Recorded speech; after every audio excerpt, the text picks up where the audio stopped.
el poder, el poder estar aquí con ustedes en el capítulo de materiales. Eh, pues nosotros como tal, como laboratorio de microscopía electrónica de transmisión, cumplimos 10 años, ya que aperturamos los servicios en el año 2014, ¿sí? Entonces vamos un poquito desfasados con el Centro de Nanociencias, pero bueno, ahí la llevamos. Esta es una fotografía del laboratorio donde se encuentra el microscopio de resolución atómica.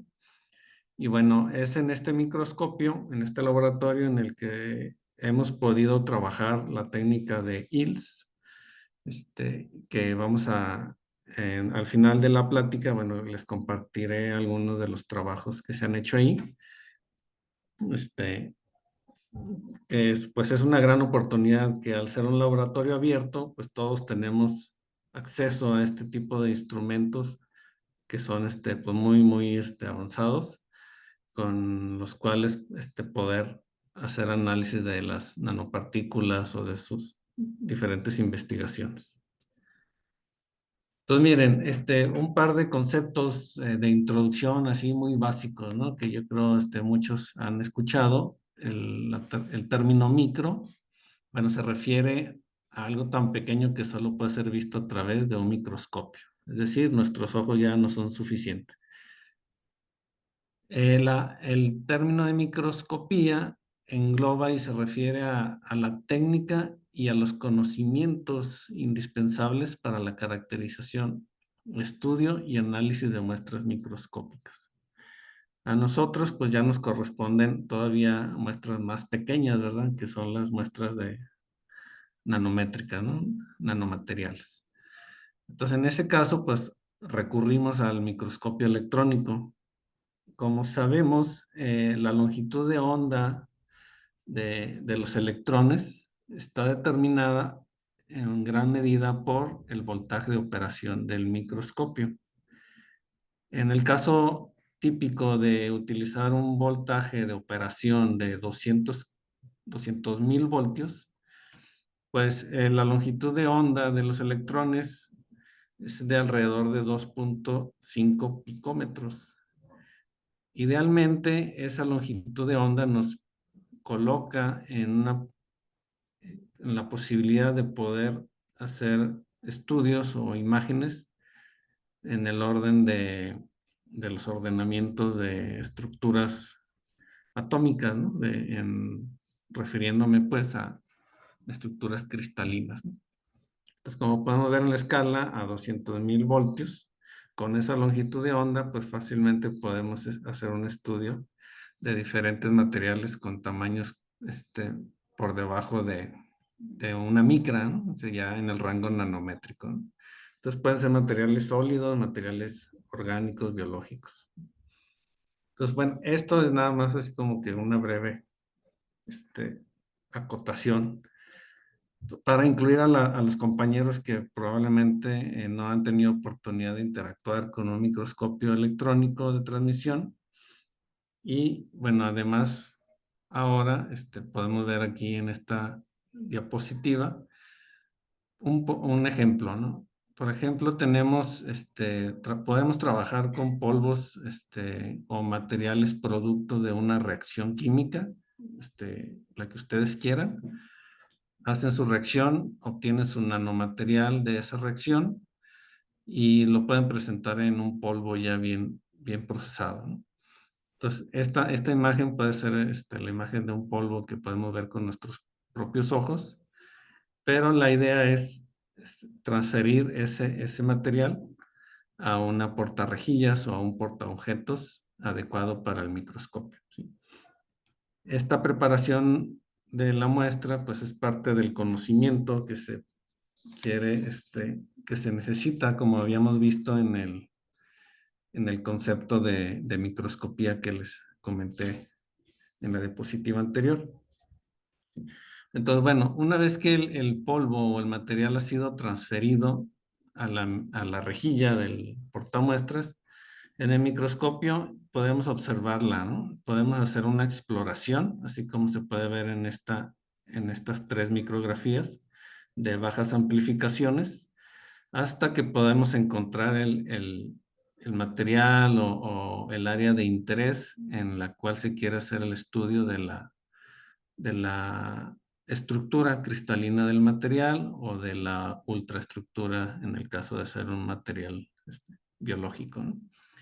Entonces, vean que podemos amplificar tanto en el microscopio, se puede amplificar el material hasta poder llegar a observar los arreglos cristalinos, ¿no?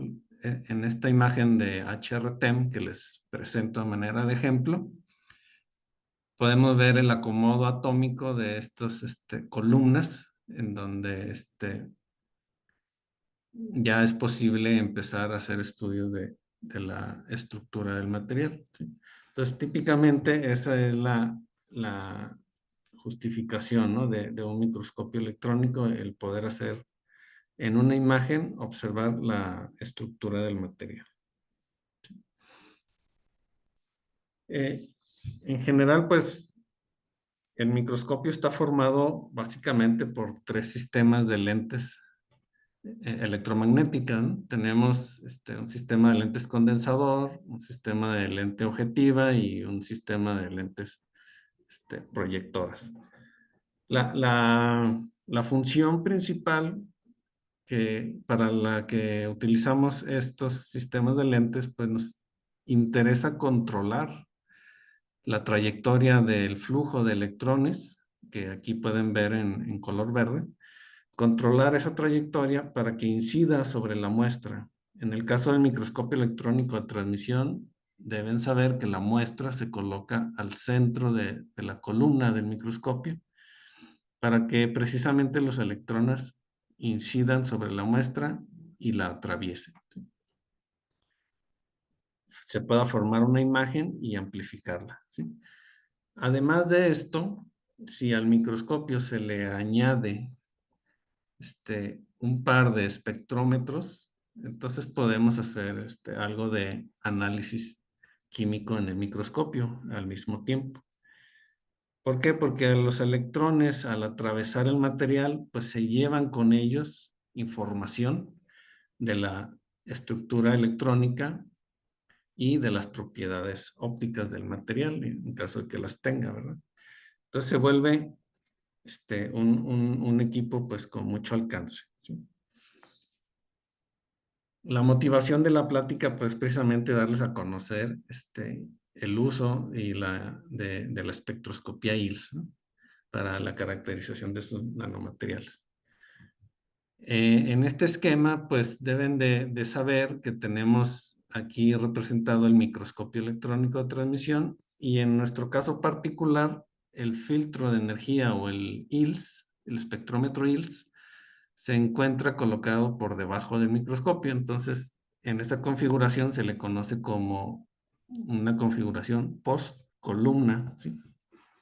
Entonces, intentaré darles a conocer un poquito de cómo funciona este acoplamiento entre el microscopio y el espectrómetro.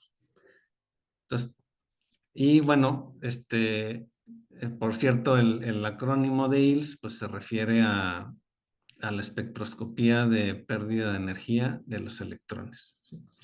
Vamos a hablar un poquito de eso en la plática de hoy.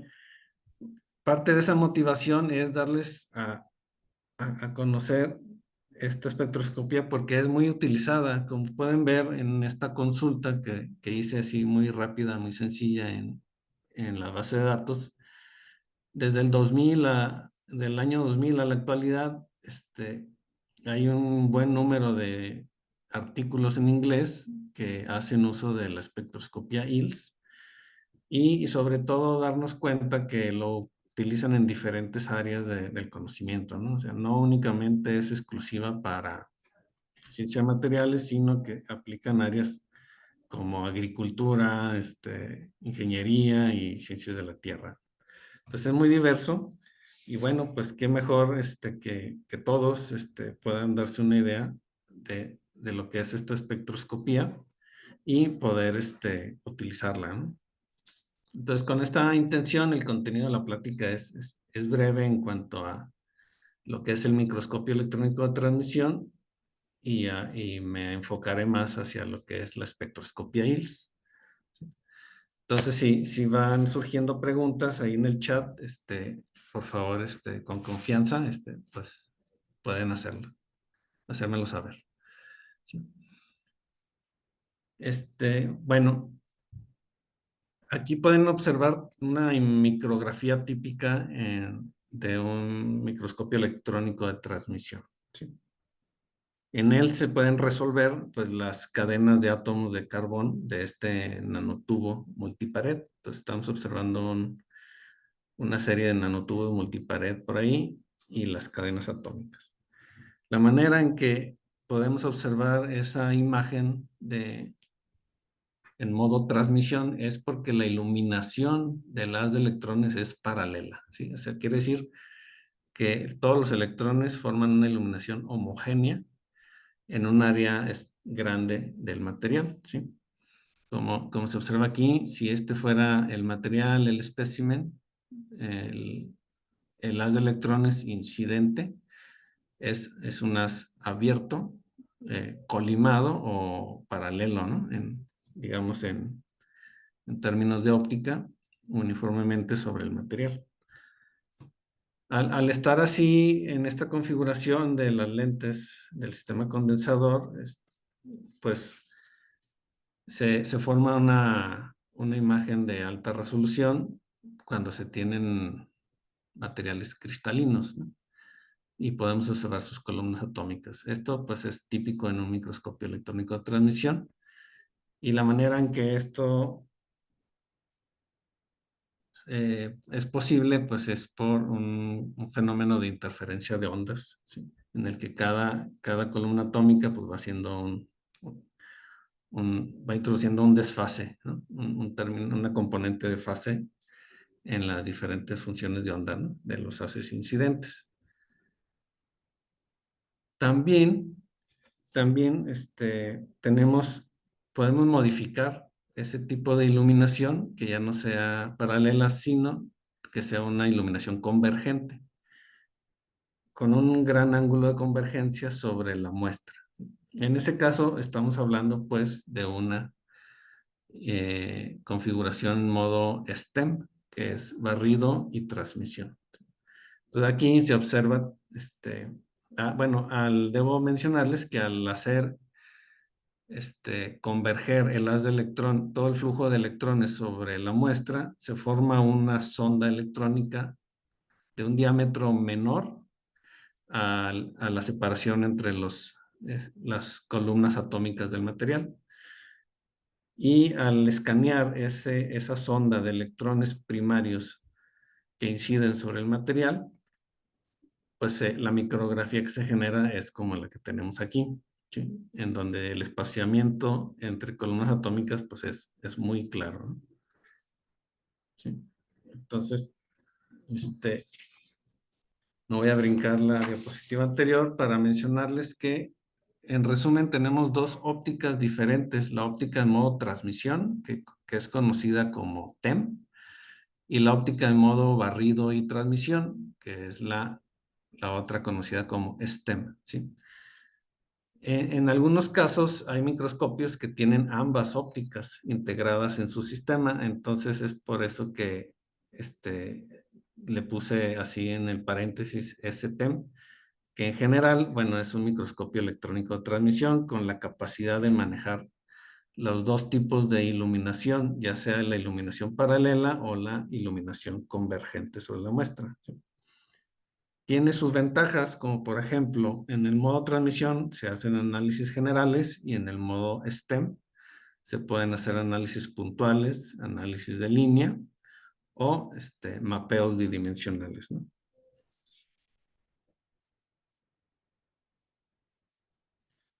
Entonces, ¿cuáles son algunas de las caracterizaciones típicas que se llevan a cabo en el microscopio electrónico de transmisión? Son muy importantes, pues han ayudado al avance, ¿no? de la ciencia en las nanociencias y en muchas áreas, como ya vimos en la gráfica de Pi, ¿no? Que les presenté. Pero bueno, no dejan de ser típicas, ¿no? O sea, algunas caracterizaciones típicas, pues, es observar la forma y el tamaño de las nanopartículas, ¿sí? En una imagen, hacer algunas distribuciones de tamaño, de divisiones estándar, ¿sí? Para poder caracterizar sus materiales. Otras caracterizaciones típicas pues se refieren a la identificación cristalina de las nanopartículas como tal, ¿sí? Poder identificar dominios de fases en materiales sólidos, ¿sí? Al identificar, pues en cualquiera de los casos, los planos cristalinos asociados con las distintas fases que pueda presentar el material, ¿sí? Entonces, bueno, estos son como análisis típicos que espero que hayan tenido oportunidad de hacer en sus investigaciones, ¿sí? También tenemos de cajón un análisis característico, es el de EDS, ¿sí? Entonces, con el análisis de EDS, pues típicamente lo que pueden conocer es qué elementos se encuentran presentes en su material, ¿sí? Y pueden hacer algunos análisis con esta técnica, ¿sí? Y, y vienen en conjunto, ¿no? Entonces pueden hacer conjuntos de técnicas para conocer distribución de tamaño y EDS a la par para conocer la presencia de elementos químicos en su material. Entonces, con esto, bueno, pues el microscopio se vuelve un instrumento de mucho alcance, que además de esas técnicas tenemos otras muchas, como puede ser 4D STEM, que está ahorita muy en boga, pues es un hot topic. Además también se tiene catodoluminiscencia por las interacciones que tiene el haz de electrones con el material, ¿sí? Y experimentos in situ también. Entonces, la abarca mucho, ¿no? Se ha ampliado mucho la capacidad de los microscopios al irle añadiendo nuevas técnicas. Entre las técnicas disponibles que se tienen en el laboratorio, bueno, les voy a platicar de espectroscopía ILS en el modo STEM, ¿sí? Para el análisis de sus materiales. Una acotación sensible o que puede pasar desapercibida sobre EDS es que el EDS no nos aporta información espectroscópica. Entonces puede sonar así como un poquito desconcertante, pero estamos hablando desde el punto de vista de la estructura electrónica del material. En ese sentido, el EDS pues no nos aporta mayor información, ¿sí? De, más allá de qué elementos están presentes en el material, ¿sí? Si ustedes ya saben qué sintetizaron, pues entonces ya saben qué elementos tienen ahí. Y el EDS pues les ayuda a confirmarlo, ¿no? Y las proporciones en algunas ocasiones. Entonces, ¿por qué no nos da información? Vamos a ver más adelante, ahorita en las siguientes diapositivas, ¿sí? Entonces, bueno, ya tienes un nanomaterial dentro del microscopio, aplican un análisis por EDS y la información que se llevan es de sus transiciones o rayos X característicos. Aquí podemos ver, bueno, que aunque el EDS tiene un rango espectral amplio, que abarca de los 2000 a los 20.000 electronvolts, únicamente la información que nos proporciona es identificación química. En cambio, el ILS, en el rango espectral que maneja, que es de 0 electronvolt a 2000, pues tiene acceso a todos estos, a toda esta información, ¿sí? Como puede ser información del band gap, la estructura electrónica, las propiedades dieléctricas, la coordinación de los átomos, el estado de valencia, la fase del material, y distribución radial, la función de distribución radial. Entonces, todo esto nos da un panorama de cuál es el alcance que podemos llegar a tener con esta espectroscopía, ¿sí? O sea, podemos también conocer el espesor del material, análisis de camino libre medio, secciones transversales, ¿sí? De los materiales. Entonces, es un mundo de información la que podemos tener con esta espectroscopía. Como les comentaba, el EDS no nos da información porque depende de un evento secundario. O sea, primero tenemos que excitar el material y cuando se da la desexcitación del material, entonces se emite un fotón de rayos X. Entonces, ese fotón característico ya nos habla de la presencia de algún elemento y de dónde a dónde fue su transición, pero nada más. ¿Sí? El evento primario, que es el que registra el espectrómetro de ILS, pues nos da mucho más información, como les comentaba, ¿no? Al ser los electrones de la sonda del microscopio, los electrones primarios, al interactuar con el material, pues aquí podemos ver en esta figura lo que registra el ILS, ¿no? El espectrómetro. Es muy sensible y nos da mucha alcance, ¿no? Porque podemos observar el estado inicial en el que se encontraba el electrón, ya sea en un estado 1s, 2s, 2p, y hacia dónde va al estado final, ¿no? Que puede ser en una capa energéticamente superior, como puede ser la L1, L123, M1, M23, M45. ¿Sí? Entonces, todo eso queda registrado en el espectrómetro o en el espectro ILS. ¿Sí? Entonces, ¿qué condiciones se requieren? Bueno, aquí en este esquema podemos ver que tenemos el haz de electrones primario, el haz incidente sobre la muestra, y enseguida el haz transmitido. ¿Sí? El haz transmitido es el haz de referencia, el que contiene los electrones elásticos, y junto a él, muy cerca de él, vienen los electrones inelásticos, que son todos los que interactuaron con los diferentes niveles atómicos, ¿no? Entonces, la colección del haz de electrones transmitido y incluyendo los inelásticos, pues es mucho más eficiente que la colección de rayos X característicos en el detector de EDS. Pues también por eso ha sido una de las limitantes del EDS, ¿no? Que colecta un rango muy pequeño de rayos X característicos, ¿sí? Emitidos desde la muestra. Entonces, una de las limitantes pues, es que el espesor de la muestra tiene que ser muy poco, ¿no? De algunas capas atómicas, nada más. Entre menos espesor tenga el material, la interacción, el registro del espectro ILS va a ser mejor, ¿no? Va a ser más apegado al modelo teórico ideal, ¿sí? Entonces, dependiendo de con quién interactúe, si es con las capas externas de las capas electrónicas del átomo, entonces podemos tener una región espectral de análisis, o si se acerca más a las capas interiores, más cercanas al núcleo, entonces tenemos una segunda región de análisis en el espectro.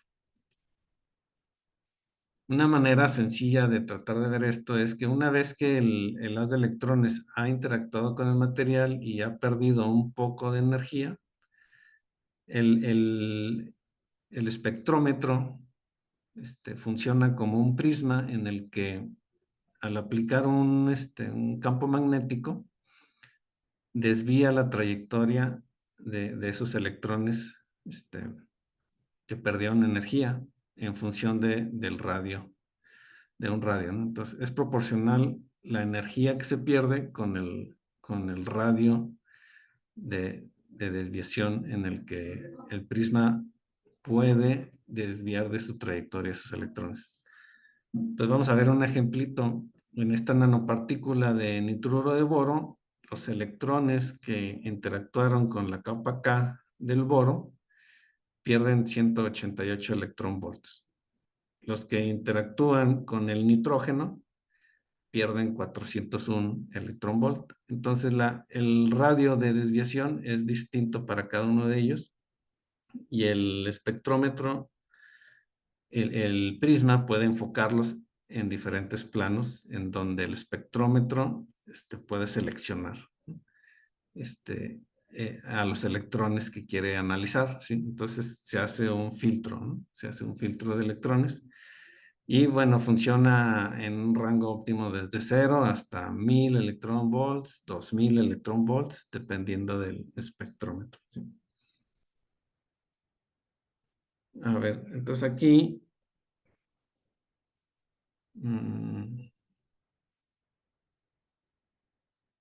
bueno, este es un video, pero mm, no lo corre. Era un video para mostrarles un poco cómo es el cambio de, del filtrado, ¿no? De esas energías con el,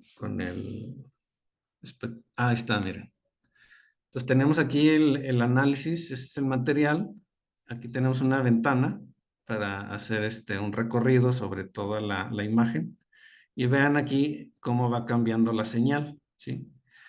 Tenemos una señal entre 300 y 600 electronvolt y aquí donde se levanta esta señal corresponde al carbón, ¿sí? Entonces, si yo me sigo desplazando, van a ver cómo cambia el espectro y acá aparece una lomita o una joroba en 400 electronvolts, ¿sí? Entonces, estando en vivo en el microscopio, se pueden hacer ese tipo de análisis, ¿no? Y se puede ir seleccionando los electrones que pierden, que corresponden a una de las capas electrónicas, ¿no? O sea, del material, ¿no? Puede ser, como les comentaba, del nitrógeno o del boro, del oxígeno, del carbón, dependiendo de lo que esté compuesto ese material, ¿sí? Entonces se puede hacer el análisis en vivo en el microscopio o posteriormente también fuera del microscopio. Entonces, lo que vimos ahí ahorita en el video se esquematiza aquí. La sonda de electrones convergentes sobre el material va haciendo un barrido sobre se colecta en un detector de imagen de campo de contraste Z y además síncronamente se va haciendo la detección de los electrones que perdieron energía, ¿sí? Al estar interactuando con el material, ¿sí? Entonces tienen una sincronía y es por eso que podemos ver a la par la imagen y el espectro, ¿no? Y aquí arriba, bueno, conforme se va escaneando las de electrones, vamos viendo la imagen. Entonces, esto lo que nos lleva es a un concepto que se maneja en la literatura, que es la microscopía electrónica analítica, ¿sí? Entonces, ya no nada más nos conformamos con la imagen de las nanopartículas, sino que ahora extraemos la información electrónica que se da gracias a esa interacción, ¿no? Entre la sonda de electrones primarios y el nanomaterial o su estructura electrónica, ¿no? Entonces, bueno, veamos que de lo que estamos tratando este, los conceptos que estamos tratando aquí, pues ya se refieren a potenciales, ¿no? Ya estamos hablando por ejemplo, aquí en este nivel, en este diagrama de niveles de energía de un material sólido, pues tiene representado aquí el nivel K, más cercano al núcleo atómico, por lo que requerirá de mayor energía para su excitación, por arriba de la energía de Fermi. Y también, bueno, en este caso representan aquí el nivel L, también con una transición, ¿sí?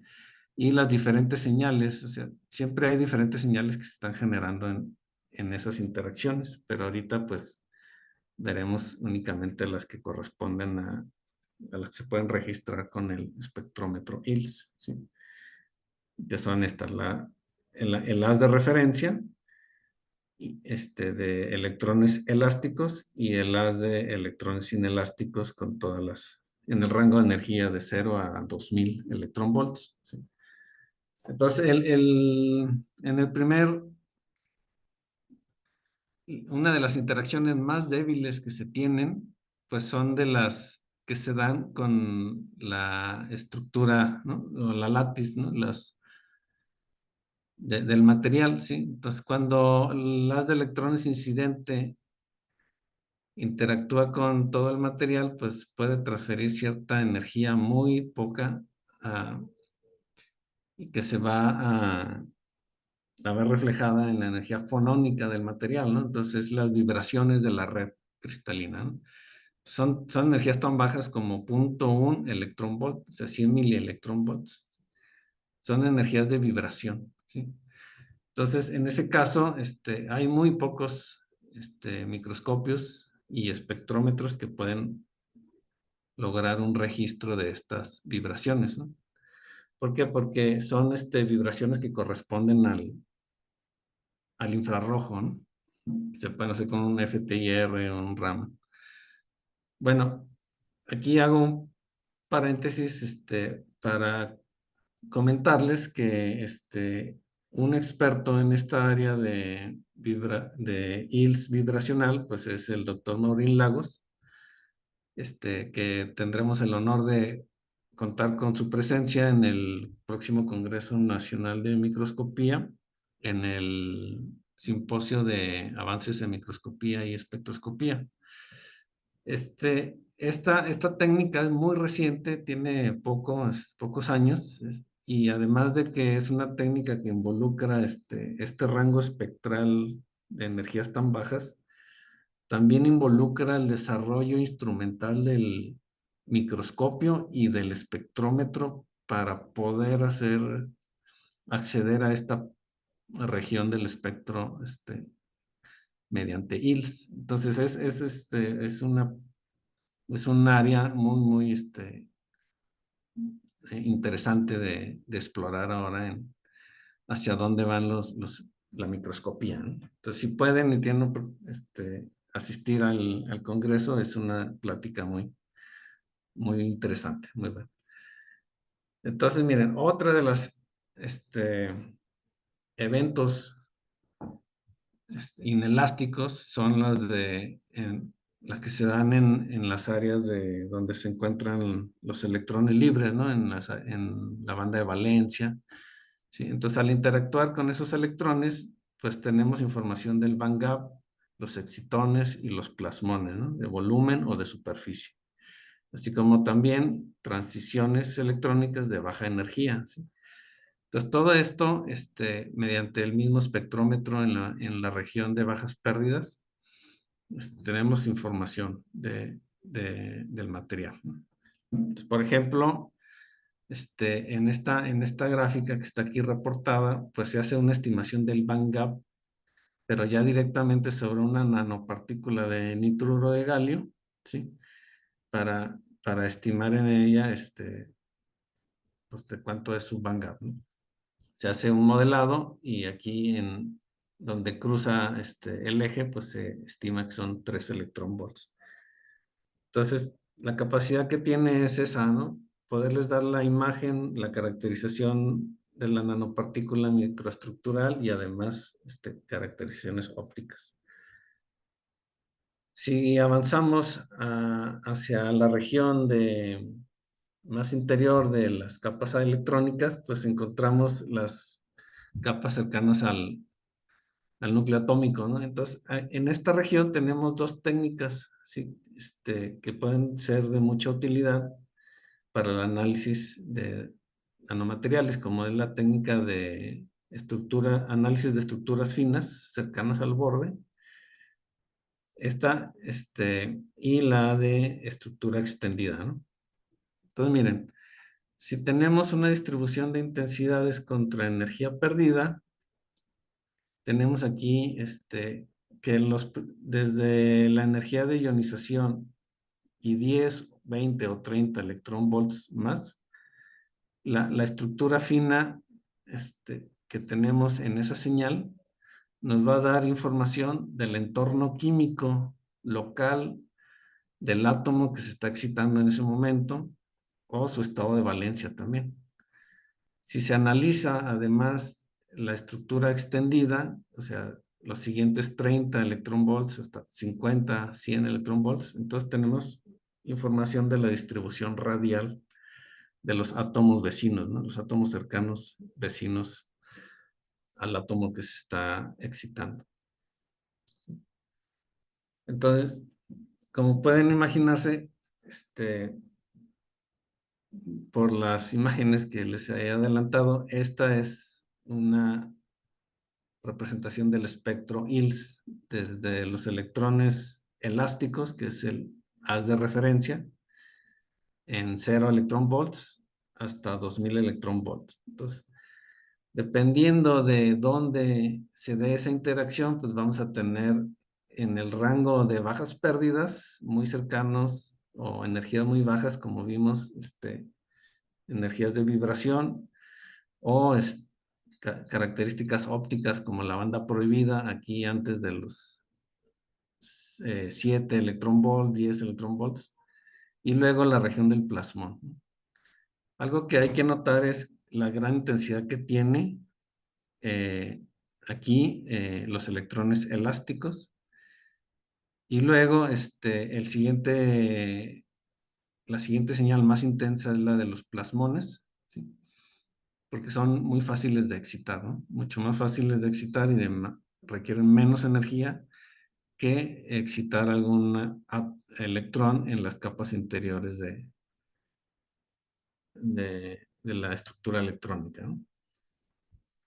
Entonces, tenemos estas regiones, la elástica, la región de bajas pérdidas, que nos da información de las características ópticas del material, y la región de altas pérdidas, ¿no? De los bordes de energía. Entonces, ¿qué más conlleva el trabajar con la espectroscopía ILS, aparte del fundamento teórico que debemos de ir recolectando? Es también el diseño experimental. ¿En qué región del espectro vamos a trabajar? ¿En la región de valencia, de bajas pérdidas, o en la región de las capas internas, o en ambas, ¿no? También necesitamos espectros de referencias, como puede ser el atlas de ILS. Y en el caso de querer hacer análisis cuantitativo, pues necesitamos materiales de referencia que conozcamos muy bien su estado químico, ¿no? Entonces, respecto al Atlas de ILS, pues nos proporciona información de el borde de energía, en dónde se sitúa ese borde de energía, y si es un borde mayor, o sea, de mucha intensidad, con mucha probabilidad de transición de los electrones, ¿sí? ¿Y qué característica tiene el pico de máxima intensidad? Entonces, por ejemplo, el titanio, el borde L23 se encuentra en 456 y 462 electron volt, y nos dice que la característica es que es agudo, es una transición aguda. La forma del borde de energía es aguda, y el máximo de intensidad viene un poco retrasado, ¿no? Entonces, es por eso que hay que consultar las bases de información, ¿sí? Para irnos dando una idea de qué esperamos en cuanto al análisis o la región que se va a analizar. También comentarles que hay 4 familias o 4 diferentes tipos de bordes de energía. El primero es el borde de diente de sierra. Este, el otro borde es un borde con retardo. Entonces puede ser aquí la energía de excitación, y el retardo es el pico de intensidad máxima, viene unos cuantos electron volt después. Otro borde típico es el del white lines, que es estas transiciones abruptas y muy intensas, ¿sí? Y finalmente el borde del plasmón, que pues tiene una región muy ancha de intensidades, ¿no? Una manera, también en el atlas de ILS, de Gatán, pues pueden tener estas referencias. Por ejemplo, aquí se ve el borde K del carbón, ¿sí? Y el borde del paladio, el borde M45, ¿no?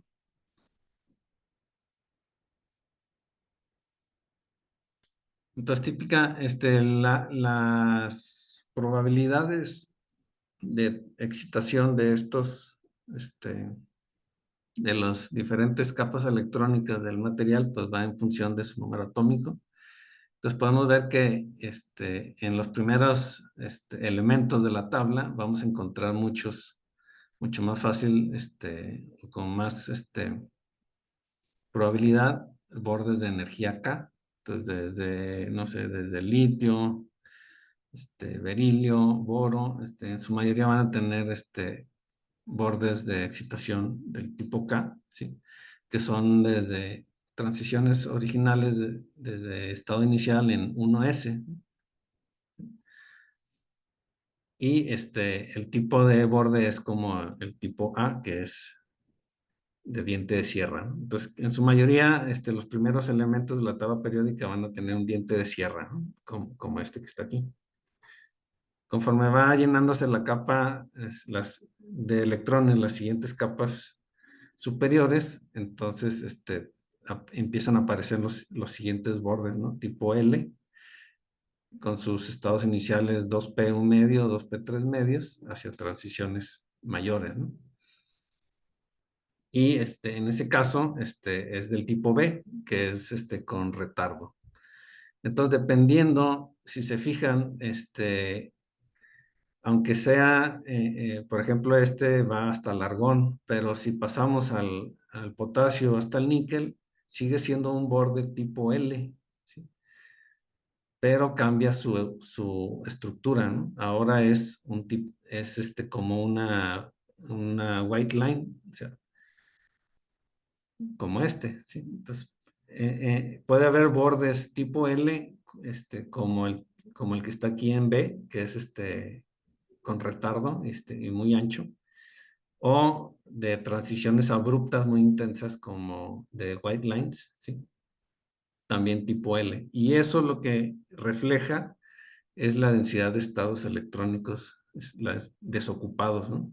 Para poder llevar a cabo estas transiciones, ¿sí? Entonces, la posibilidad de que los electrones este, sufran una transición de un estado este, al otro en función de la densidad de estados desocupados, pues se va a ver reflejado en el tipo de borde de, de energía ionizante, ¿no? Que se registra aquí en el ILS, ¿sí? Entonces, así podemos seguir la tabla periódica de los elementos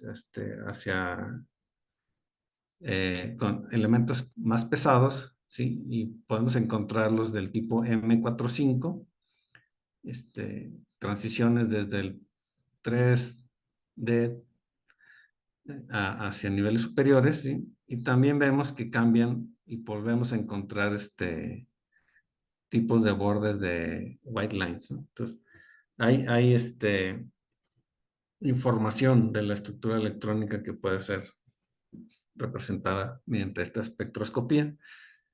Entonces, les comentaba que hay diferentes técnicas de ILS y bueno, son estas, ¿sí?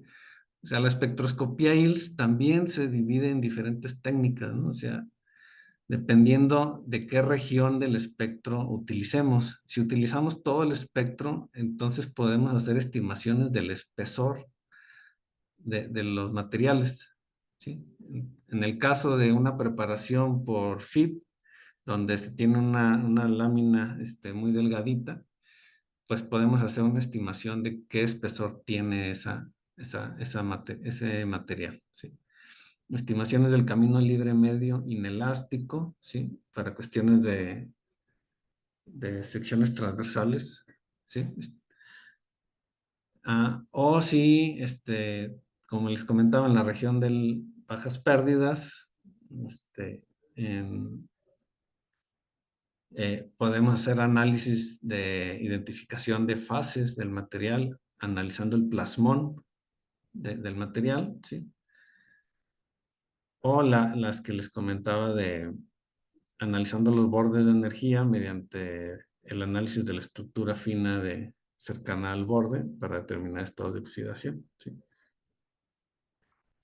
Entonces, una cuestión aquí que hay que recalcar es que una parte es el diseño experimental que les comentaba anteriormente y enseguida el tratamiento de los espectros. Ok, una vez que ya estamos en el microscopio y obtenemos esos espectros, pues ahora el trabajo es darles un tratamiento a cada uno de esos espectros, ¿no? Para poder extraer la información, ¿sí?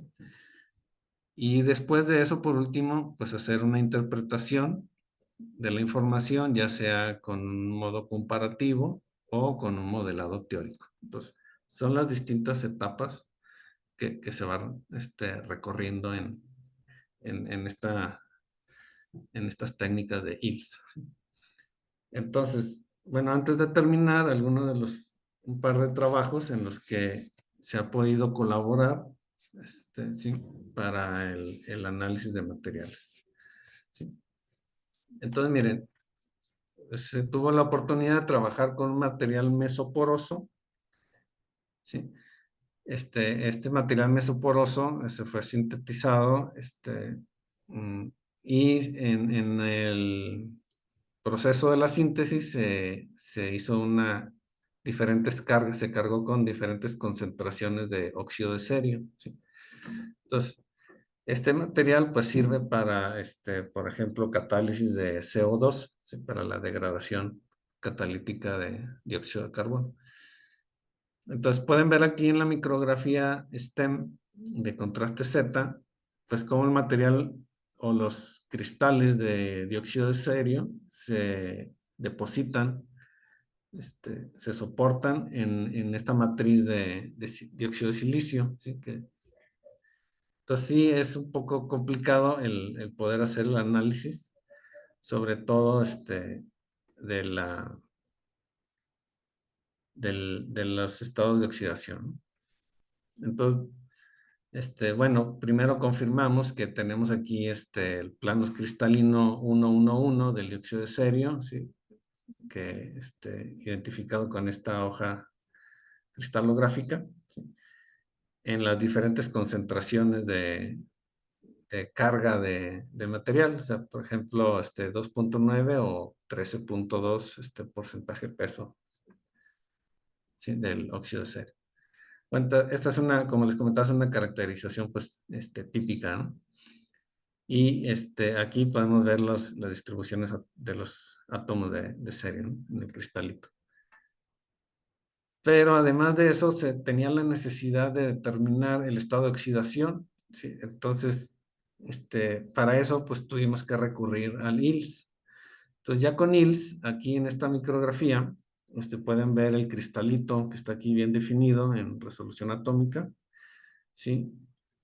Y en esta micrografía en particular es el equivalente al EDS. O sea, aquí lo único que están viendo es, estamos identificando el elemento presente. O sea, en este cristalito estamos identificando que hay cerio, ¿sí? O sea, esa es una de las aplicaciones básicas, más básicas del ILS. O sea, que también se puede aplicar para eso, ¿no? ¿Sí? Entonces, como les comentaba, la eficiencia de adquisición de la señal de ILS es mucho mayor que la del EDS. Entonces, también por eso es que podemos aplicar esta identificación elemental, ¿sí? Entonces, vean que aquí donde está seleccionada esta ventanita en rojo, pues está identificando los átomos del cerio. ¿Cómo se hace? Bueno, pues con el espectrómetro de ILS se identifica el borde de energía, como lo ven aquí, corresponde a un borde de tipo de white line, de líneas blancas, ¿no? Dos transiciones abruptas muy intensas, ¿sí? centradas en las energías de 883 y 901 electrón volt, ¿sí? Entonces corresponden a una transición 3D 4F, ¿sí? A un nivel M4 y M5, ¿no? Entonces, únicamente con el hecho de identificar el borde de energía, hacemos una asociación con la imagen y la espectroscopía y podemos hacer una reconstrucción, una imagen de la distribución elemental con resolución atómica. Pero bueno, no era suficiente porque queríamos determinar el estado de oxidación, ¿sí? El óxido de cerio es sensible y tiene transiciones, ¿no? O sea, puede cambiar su estado de oxidación a cerio 4 más, cerio 3 más. Entonces, para eso es necesario hacer el estudio mediante el ELNES, ¿no? Que era el estudio de la estructura fina cercana al borde. Entonces, hay ciertos criterios ya bien definidos para saber si tenemos un estado de oxidación u otro, ¿sí? Y esos criterios son observar el cambio de intensidades que sufre entre la línea M4, M5 y M4, ¿no? Si hay una inversión en las intensidades, bueno, ese es uno de los criterios. Y también si hay un corrimiento del máximo de intensidad, también ese es otro de los criterios. Entonces, así es como pasamos de una simple identificación elemental a poder determinar el estado de oxidación presente en los cristales de cerio depositados sobre el material mesoporoso. Entonces, para poder hacer eso, algo que les debo de comentar es que la espectroscopía o la técnica STEM-ILS nos aporta en un momento muy corto una gran cantidad de espectros, ¿sí? Entonces tenemos aquí una región del material mesoporoso en donde se detectó la presencia de cerio elemental, ¿sí? Entonces hace una colección de espectros, ¿sí? Y en un momento muy corto, aquí fueron 100 segundos, colectamos 1000 espectros, ¿sí? Entonces, y de todos esos espectros, pues lo que nos da es una estadística bastante buena. Entonces, se puede determinar la región espacial en donde se ubica el óxido de cerio, ¿sí? Y luego procesar esos espectros integrando la intensidad de cada una de las líneas, ¿sí? ¿Para qué? Pues precisamente para ver esa relación de intensidades entre el borde M5 en 883 y el borde M4 en 901 electrón volts. Si hay un cambio en la relación de intensidades, entonces ya podemos sospechar de un cambio en el estado de valencia, ¿sí? Entonces, esta estadística podemos representarla aquí en nivel de intensidades y ver cómo se comportan cada uno de los bordes, ¿sí? Entonces, como les comentaba, si además de eso, de esos cambios de intensidades, hay un corrimiento en las líneas, entonces tenemos un cambio químico, ¿sí? Ese cambio químico nos va este, a hablar del estado de oxidación, ¿sí? Entonces vean que uno de los bordes de energía tiene contribuciones de electrones en la capa 3D 5 medios, en el estado energético, y la línea que está en 901 electrón volt, pues tiene contribuciones mayoritarias de los electrones en el estado energético 3D 3 medios, ¿sí? Entonces, bueno, además de eso, pues se tiene uno que apoyar del modelado teórico, para ver ese tipo de estimar las contribuciones de cada uno de los niveles energéticos para las líneas del borde M5 o M4, ¿sí?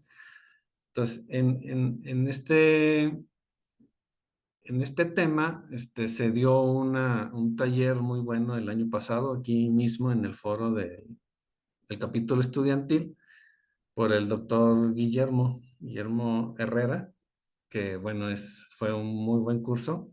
Y él es especialista en este tipo de modelados con el programa este, del Charge Transfer Multiplet. Entonces, este, en este programa, pues se tienen, además de las consideraciones que les acabo de mencionar, pues añaden o toman en cuenta consideraciones de estado cristalino de la materia, ¿sí? Efectos de campo cristalino, transiciones, este, mm, transferencia de carga de los ligandos. Entonces, si tienen oportunidad de ver ese taller, bueno, pues aprovechen para que complementen la información que les acabo de dar. Y bueno, y aprovechando, perdón, pero estamos promoviendo el simposio de avances en microscopía. El doctor Guillermo va a estar también presente con una charla en el simposio. Entonces, los invitamos. Todavía es tiempo de que puedan enviar sus resúmenes. Entonces, y a cualquiera de los simposios que quieren participar en el congreso. Bueno, con eso termino esa participación. Hay otro trabajo en el que bueno, nos dimos a la tarea de explorar la región de bajas pérdidas. Entonces aquí trabajamos con nanopartículas de bismuto, ¿sí? Para hacer estudios del plasmón de bismuto en el régimen de confinamiento cuántico, ¿sí? Entonces, podemos ver aquí en la gráfica, pues ya el espectro de bajas pérdidas procesado. Entonces, ¿qué quiere decir esto? Tenemos aquí a la izquierda en color cian la señal de electrones elásticos separada de la contribución de la señal del plasmón en gris. Esta línea en gris, la que estamos viendo, ya no es la señal original, sino que ya al ser procesada, estamos ahora hablando de la energía, de la función de pérdida de energía. Esta función nos da acceso a la función dieléctrica del material, ¿sí? Entonces vamos a verlo ahorita a continuación. Entonces, bueno, de lo que les comentaba, de una vez que se adquieren los espectros en el microscopio, después se procesan. Parte de esos procesos consisten en eliminar la contribución de electrones elásticos, remover las contribuciones de esparcimiento múltiple, hacer un análisis por Kramer-Kronig, si es que se quiere acceder a la función de pérdida de energía, ¿sí? Eliminar cualquier contribución del ruido y hacer ajustes gaussianos a las señales, ¿no? Entonces, todo eso es parte del trabajo. ¿Por qué se hizo todo esto? Bueno, pues se quería ver si había alguna relación en la energía del plasmón, porque está reportado pues, que hay un corrimiento en la energía, ¿sí? Normalmente en bulto, en bulk, el bismuto tiene una energía de plasmón de 14 electronvolt y al disminuir su tamaño a la región de nanométrica, pues esa energía de plasmón cambia, ¿sí? Entonces, bueno, nos abocamos a tratar de hacer esos estudios. Mediante MILS podemos, como les comentaba, colectar una gran cantidad de espectros. Esto que ven aquí al fondo es una nanopartícula de las muchas que tenemos aquí, menores a 5 nanómetros. Y en cada localidad o en cada punto se hace un análisis ILS, ¿sí? Y bueno, los cuadritos rojos, pues es de donde hemos ido extrayendo la información y procesándola. Y bueno, aquí se pueden observar que sí hay algunas, después del plasmón del carbón, aparecen unas señales que asociamos al plasmón de volumen y a una transición del borde O del bismuto, ¿no? Y bueno, esto es una gran herramienta para poder hacer análisis con alta resolución espacial, ¿no? Y ya estamos hablando pues de análisis de propiedades ópticas del material, ¿sí?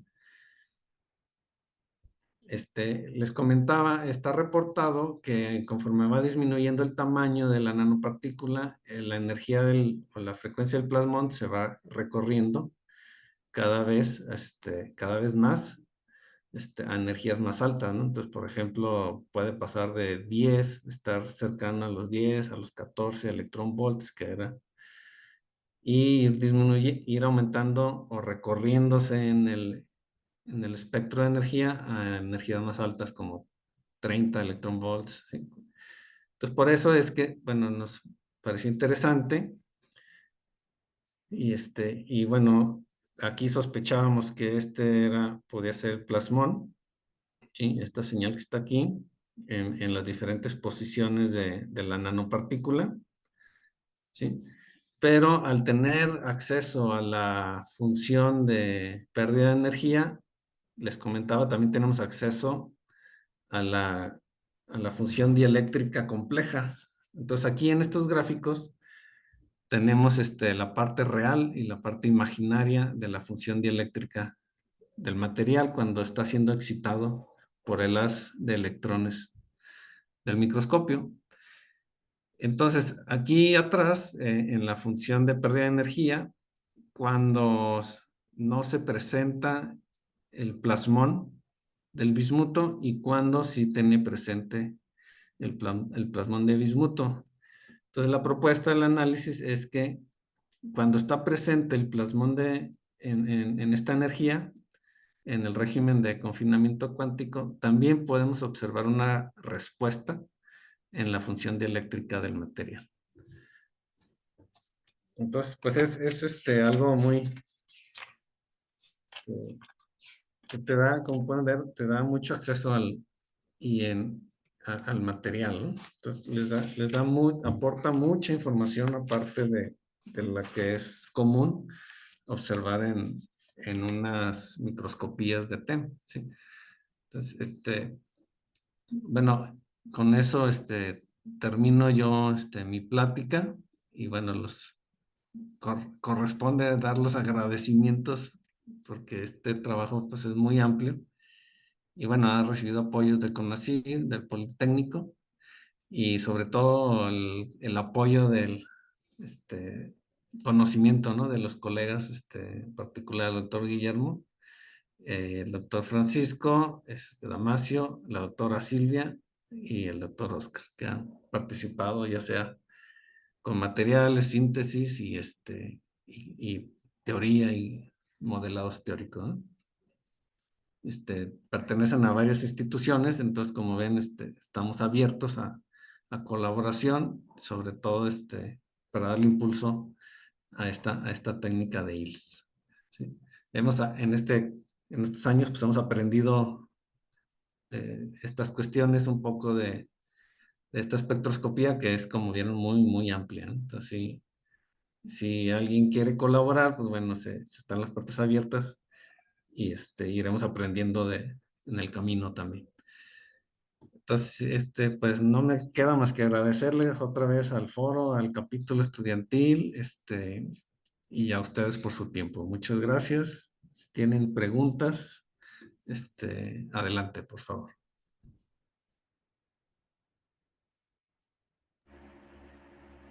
Muchas gracias, doctor. Para las preguntas, pueden encender su micrófono o escribirlas en el chat sin ningún problema.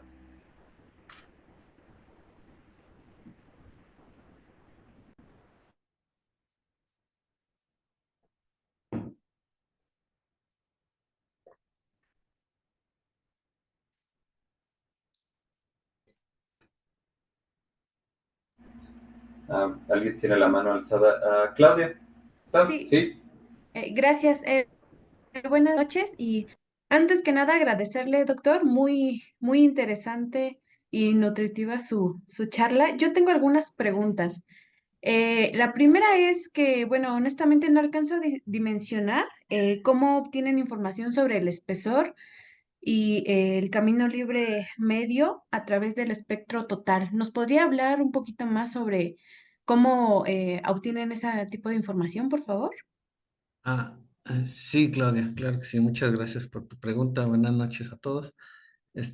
Sí, bueno, lo que pasa es que sí necesitamos por lo menos que el espectro incluya el, la señal de los electrones elásticos y las señales de la región de bajas pérdidas de energía. Entonces, eso es sencillo, porque cuando se hace la adquisición de la región de bajas pérdidas, pues ya lleva las dos contribuciones, ¿no? Las dos señales.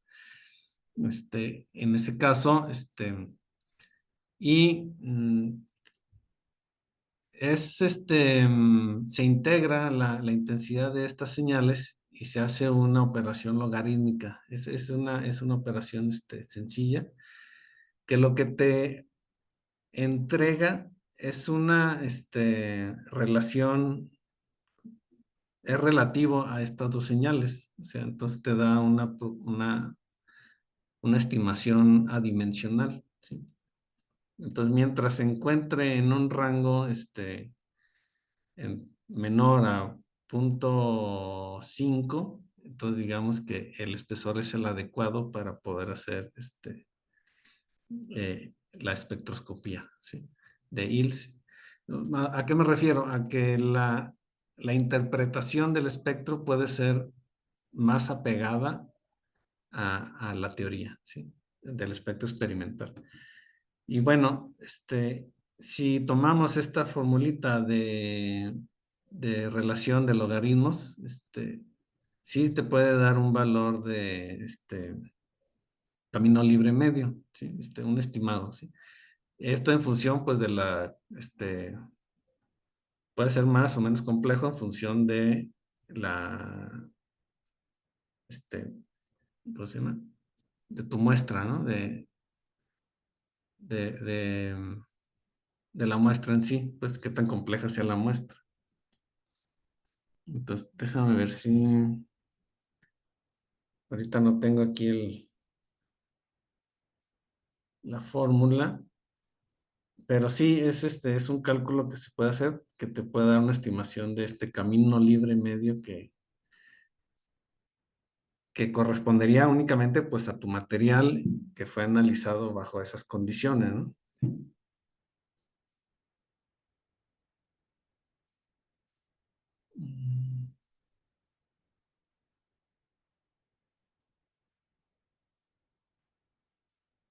Mm, Que sí, sí lo tenía contemplado para la plática, pero ya al final lo saqué. A ver.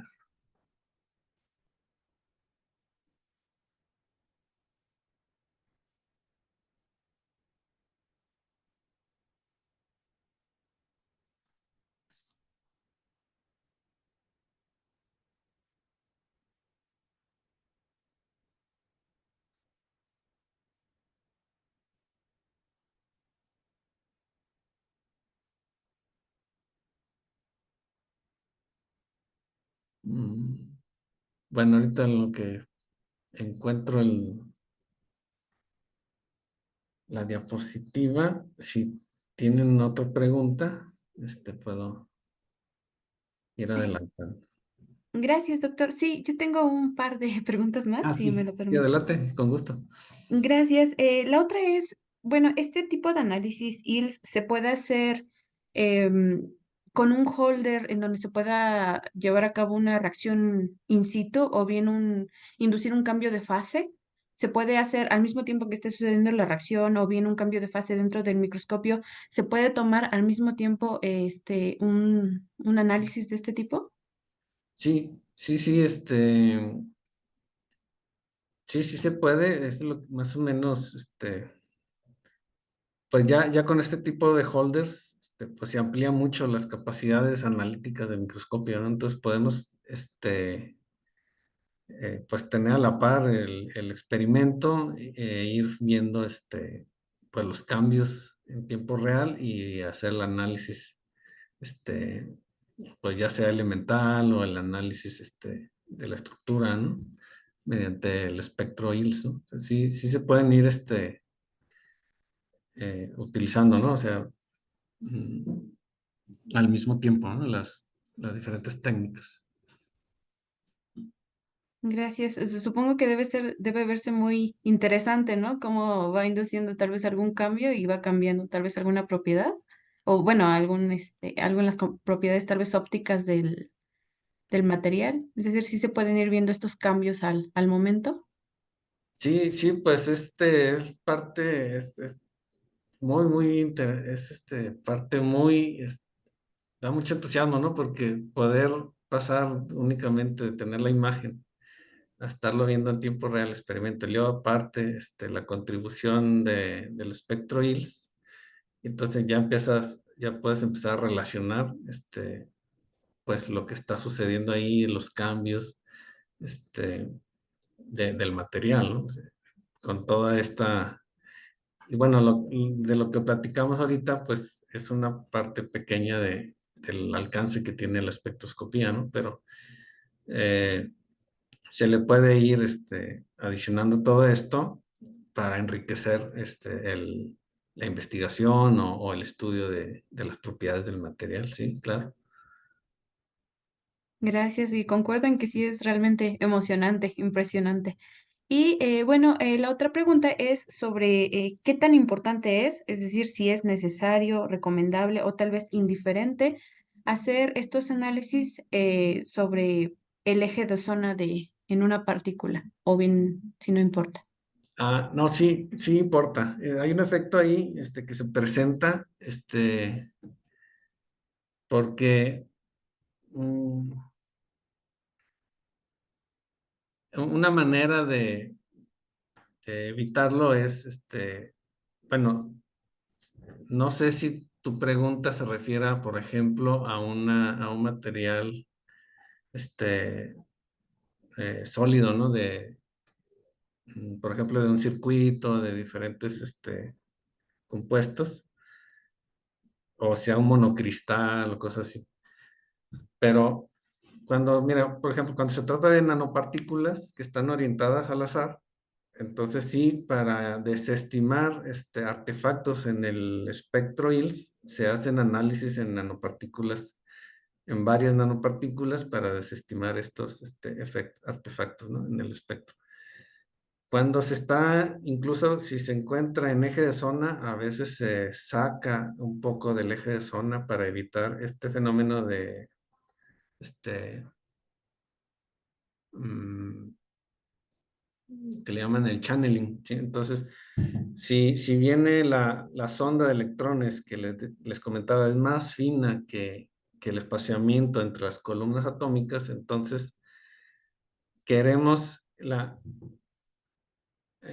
excitación por el haz de electrones del átomo, les comentaba que es local. O sea, eso quiere decir que, que al ser excitado ese átomo, la información que se extrae,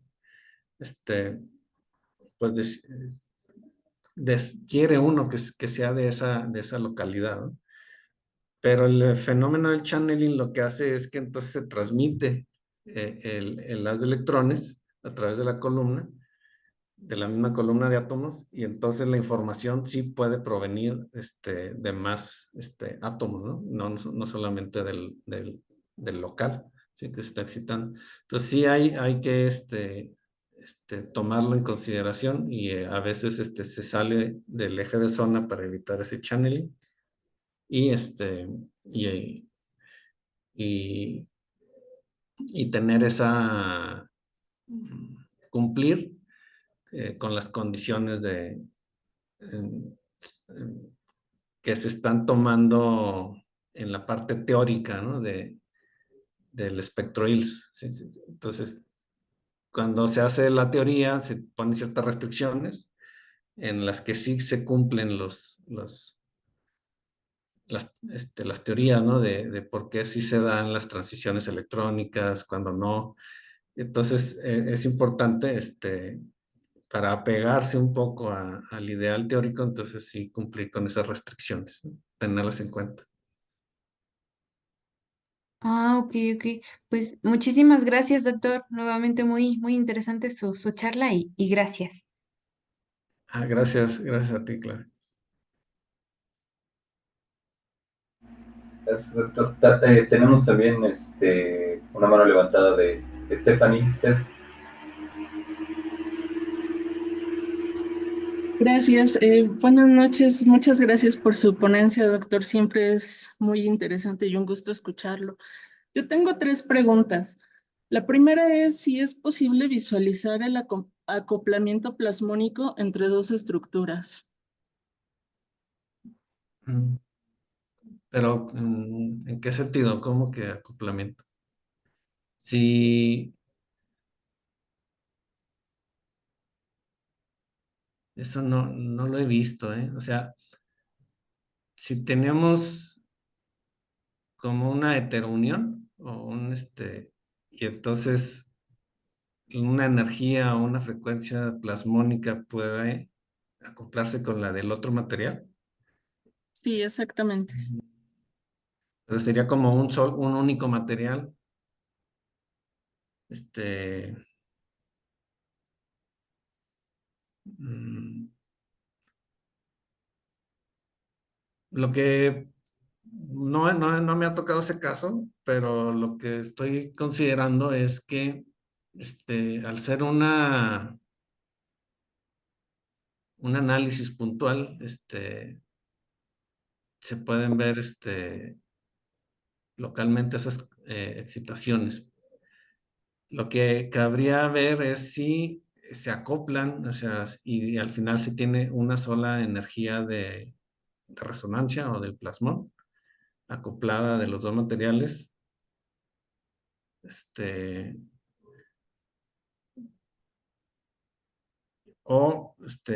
ahí sí pues no me ha tocado ver ese caso, o sea, no sé si al ir analizando puntualmente en un área en la que tengas un solo material con una respuesta plasmónica y luego pasar a otra área con el otro material con la respuesta plasmónica, depende de qué tanto sea la libertad pues, de movimiento de estos electrones libres, este, eh, para, para acoplarse, ¿no? O sea, no, ahí sí sería interesante verlo. Sí, Ok. porque pues ese es el punto, ¿no? O sea, la sonda de electrones, al tener tanta energía, puede ir excitando el material localmente ahí, pero también hay una configuración en la que el haz de electrones se queda en una posición alejada a una distancia del material y aún así lo logra excitar, ¿sí?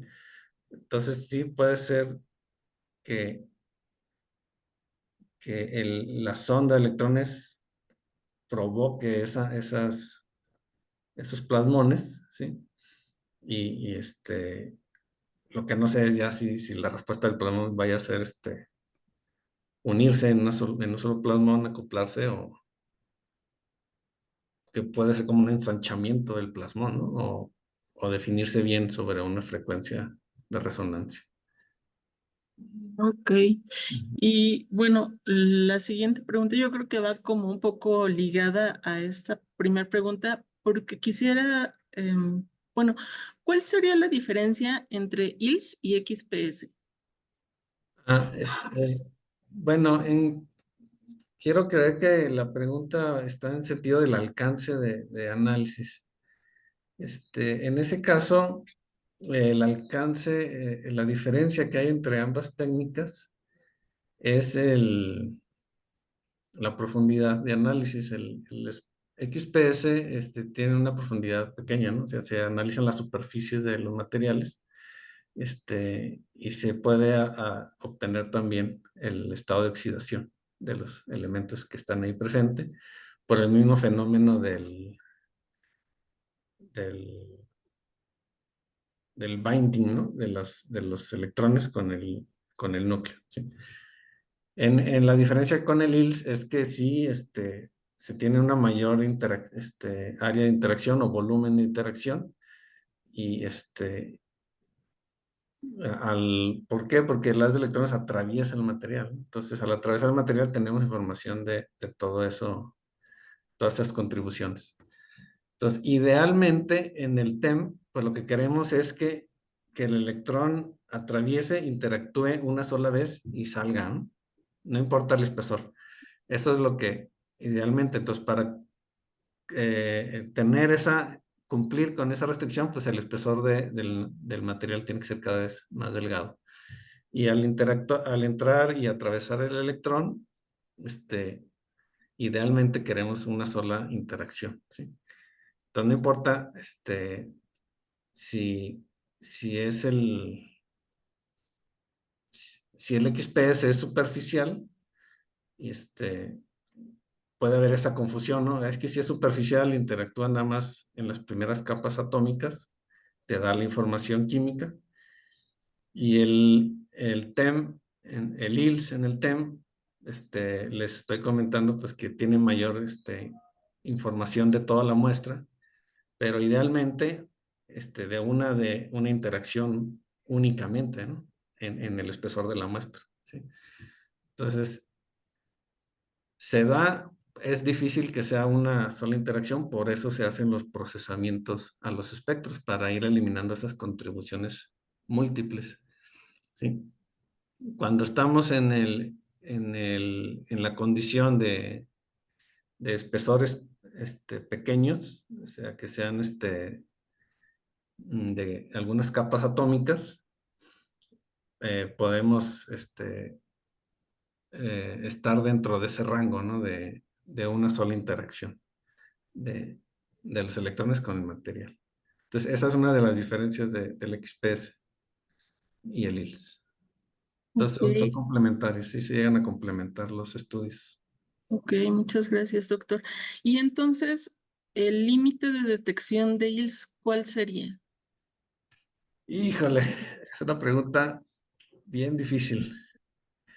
El límite de detección, podríamos pensar que es atómico, pero hay muchas consideraciones ahí respecto a la eficiencia de detección cuántica del detector, el ruido del espectro. Entonces, si viene, por ejemplo, en uno de los bordes de energía de mucha intensidad, está sobrepuesto en una señal decayente de ruido, y si la relación entre la intensidad y el background que le llaman, también tiene que ver en eso. Entonces, mm, sí hay todo un estudio de eso, bastante complejo, en el que determinan que sí son partes por millón, lo que al final puedes mm, pues como censar con el ILS, algunas decenas de partes por millón. Pero no es tan sencillo el determinarlo, ¿eh? Porque sí contribuye muchas cuestiones instrumentales. Déjame ver si encuentro el dato por aquí.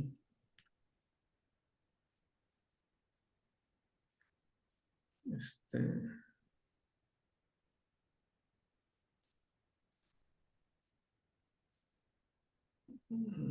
Creo recordar que sí eran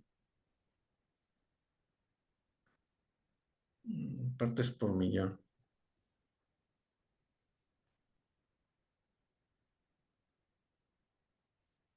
Porque, o sea, una cuestión, sí, interesante, porque si tenemos un microscopio de resolución atómica y podemos ver átomos, clústeres atómicos este,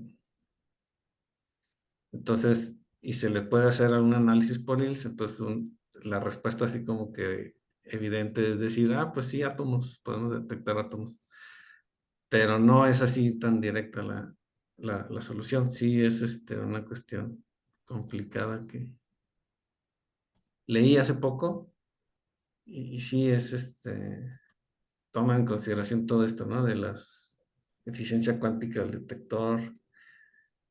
Este,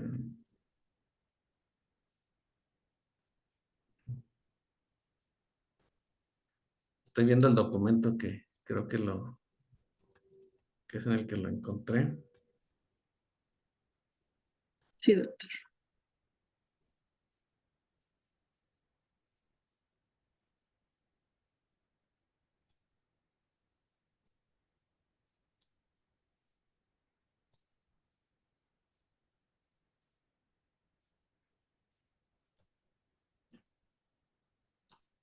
Pero sí es pues es sorprendente que como tiene ese nivel de interacción el electrón con las diferentes regiones de los átomos en el material, poder ver todas esas transiciones y esas interacciones que están ahí, ¿no? Como una respuesta del paso de las de electrones a través del material. Sí, es muy interesante toda la información que se puede obtener.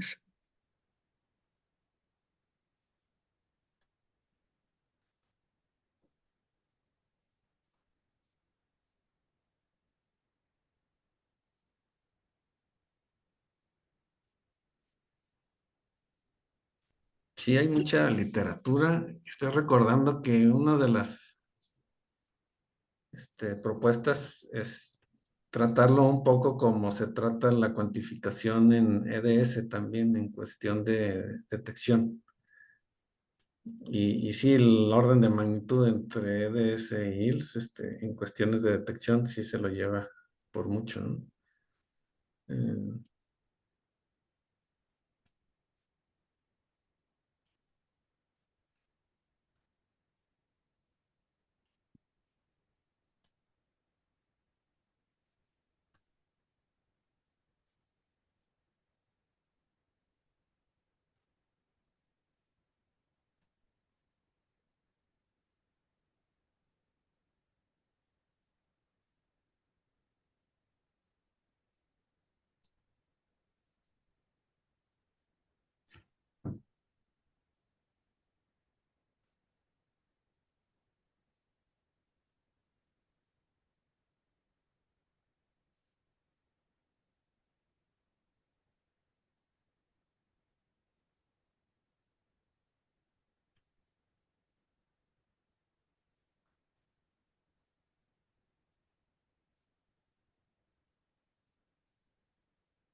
mira, es a ver, se me hace que es este.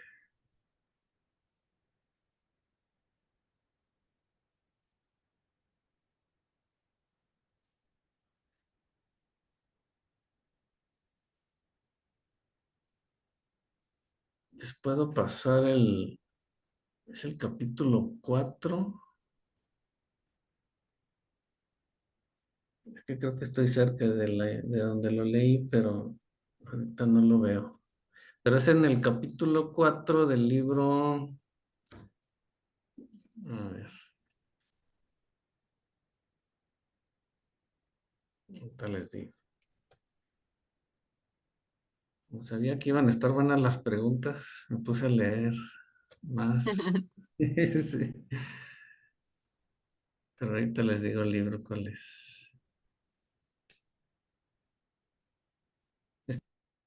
Está en la base de datos de Springer y el libro se llama así, Science of Microscopy. Y el capítulo 4 es Analytical Electron Microscopy. Ahí viene el análisis de cuánto es lo que puede detectar el límite de detección. Incluso maneja dos términos. Uno es el límite de detección y el otro límite de detección atómico o algo así. De lo poco que recuerdo ahorita. Pero sí, ahí viene, en el capítulo 4. Incluso, bueno, aquí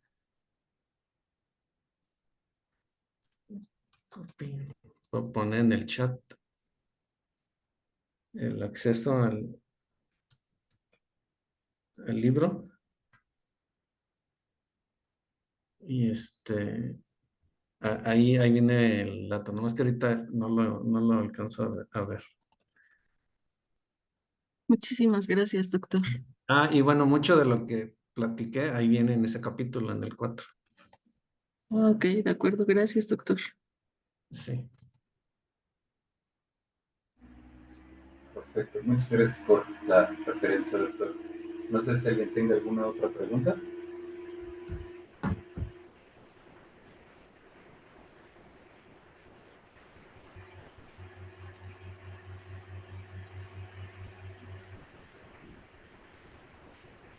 Pues parece que no. Entonces, doctor, nada más quisiera compartir mi pantalla para dar lectura de la constancia por impartir este webinar, doctor. Entonces, dice: el capítulo estudiantil Estado de México R1 otorga la presente constancia al doctor Raúl Borja Urbi por impartir el webinar Tópicos de espectroscopía IRIS en un microscopio electrónico de transmisión STEM IRIS, con una duración total de 2 horas, realizado el 14 de mayo del 2024. Y bueno, las firmas del presidente, vicepresidente y nuestro supervisor académico del capítulo. Entonces, Muchas nosotros gracias. se la hacemos llegar. Y pues no queda más que volverle a agradecer, doctor. De verdad, una plática muy interesante. Perdón, acabo de ver que alguien levantó la mano. No sé si tenga tiempo para una pregunta más, doctor. Sí, claro.